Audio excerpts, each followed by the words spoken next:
Heyo, 9ball here.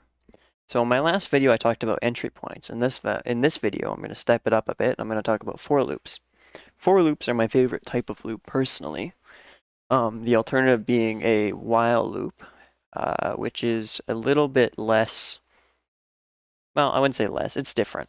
So how a for loop works is it runs this bit when it's first run, so when it first gets executed.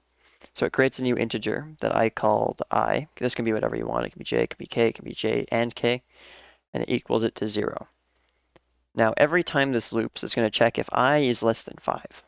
You can set this to whatever you want. Basically, it'll check to see if this is true or false. If it's true, it'll keep running until it's false.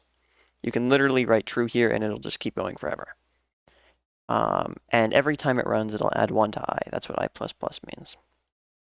So it'll take I, which is 0, it'll add 1 to it, now I is equal to 1. It'll take, if I is equal to 1, it'll make it equal to 2. It'll just add 1 to it.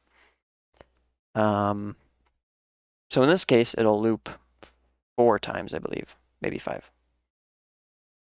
Because I don't remember if it runs at 0. Well, we'll find out.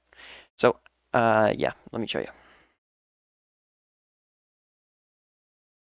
So it makes I and equals it to 0, and then it runs this line here, which you can see by the highlighted box and this yellow thing, this yellow arrow. So then it resets.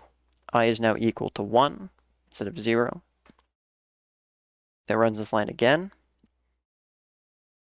Checks to see if I is less than 5. I is right now equal to 2, so it's less than 5. It runs this again. Steps through. Checks to see if I is, again, less than 3. It is. Or if I is equal to 3. So it checks if 3 is less than 5.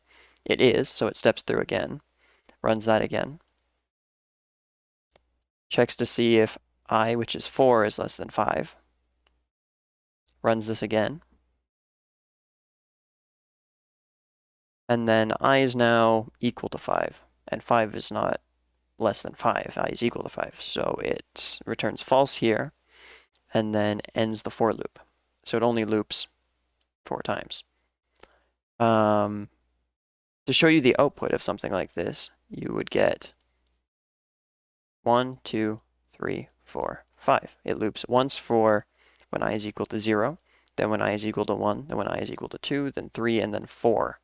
And then it won't loop for 5 because, well, 5 is not less than 5. It's equal to 5. So that is how for loops work in 3 minutes.